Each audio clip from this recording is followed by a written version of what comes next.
All right, so now let's look at question 8. And question 8 states, write the general form of a power series.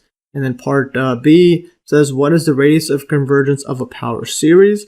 And then part C, what is the interval of convergence of a power series? All right, so now let's take a look at the solution. So let's look at part A. So this is the general form of a power series. So recall the general form of a power series from my earlier videos. Here's the power series link there. So here's just the general form. So this is summation from n equals 0 up to infinity of Cn times x minus a power of n. So it's, there's coefficients there. And you're going to have this C0 plus C1, etc., C2, and then you can multiply in this side here. So we're going to have, just say the whole terms again. So C0 plus C1 times x minus a plus C2 times x minus a squared, and then it goes to C3 times x minus a cubed, and so on. So that's the general form of a power series. So again, you're taking to the power of that there. And now B, what is the radius of convergence of a power series? So part B, recall the radius of convergence from the above video. So this one right here. And I'll just make this bigger here. So just read up all on these notes here. So theorem, for a given power series, summation from n equals 0 to infinity of Cn times x minus a to the power of n, there are only 3 possibilities. So that either the series converges only when x equals to a, the series converges for all x, or 3, there is a positive number r such that the series converges if absolute value of x minus a is less than r, and diverges if absolute value of x minus a is greater than r. And this number r in case 3 is called the radius of convergence. So that's the radius of convergence right there of the power series. It's where it's basically where the series converges. It's that interval where it converges. By convention, the radius of convergence is r equals to 0 for this case, if it's only at x equals 1. So it would be 0 radius, just r equals 0.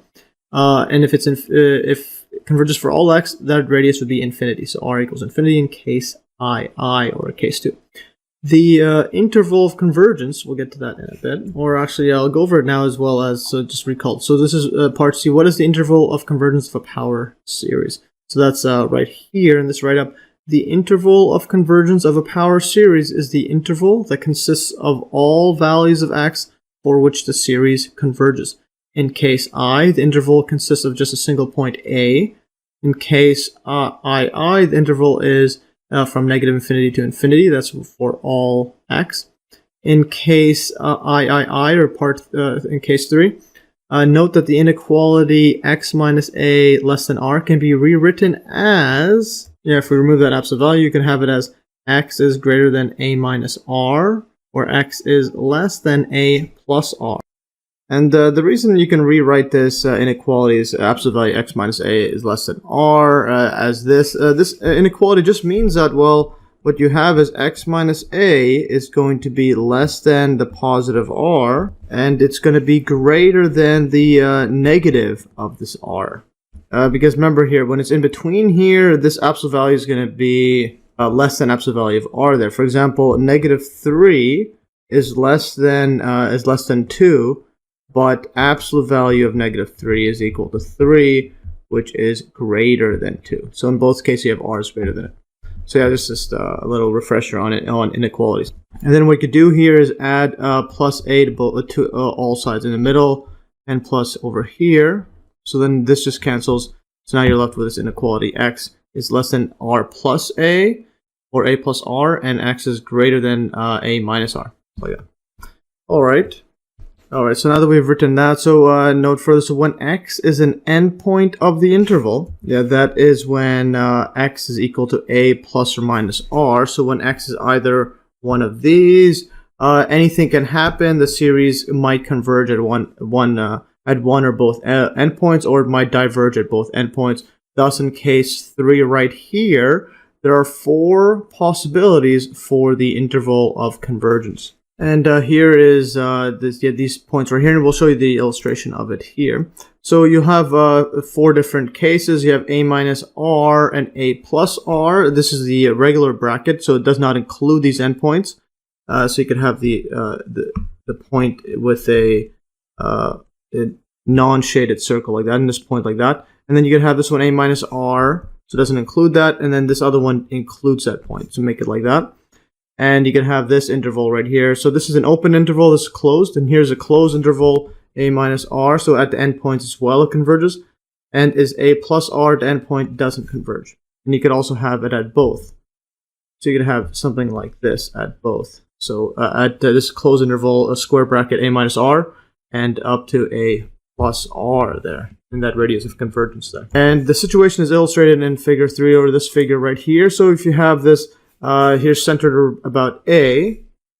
Yeah, so you either have it's only at A that it's that converges, only at A, all values, or you can have it at this point where convergence for absolute value of x minus A is less than R, where from here to here is R, and from here to here is R as well.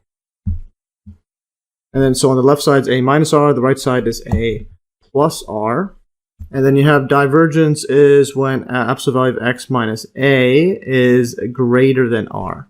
So past this point right here. This point and this point here, the absolute value of it is over there. And this axis, that's the x-axis there. Alright, now to summarize, well before that, let's just go look at that question again. So the question was just asking what is the radius of convergence of a power series, and it's basically where it's where the series converges, and it's this number r right there. And you have 3 cases. You have r is 0 by default, just by definition r is 0 for this case I.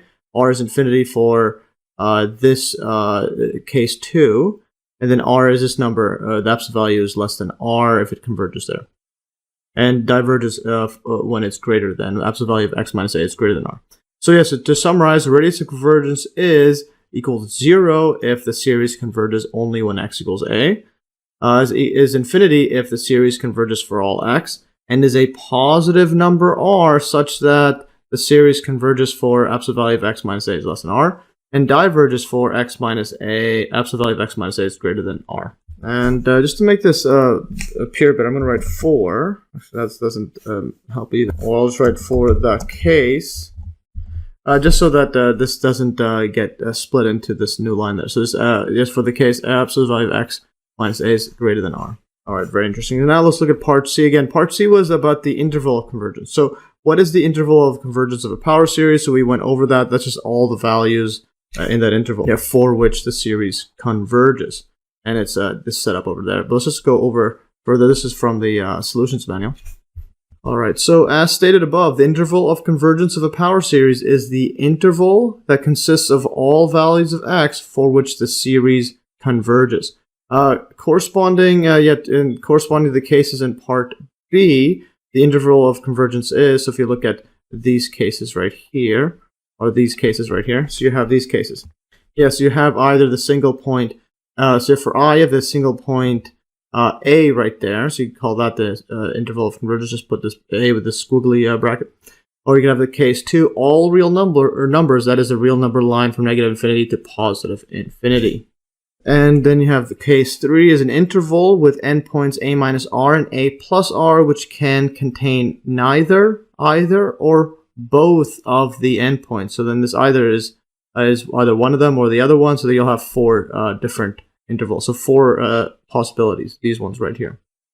And going further, so in case 3, or case I, we must test the series for convergence at each endpoint to determine the interval of convergence. So we need to actually test out directly at those endpoints. Yeah, because the radius of convergence just says it converges within that radius, but at the actual radius point, you have to test that separately. And again, it depends on which series you're looking at.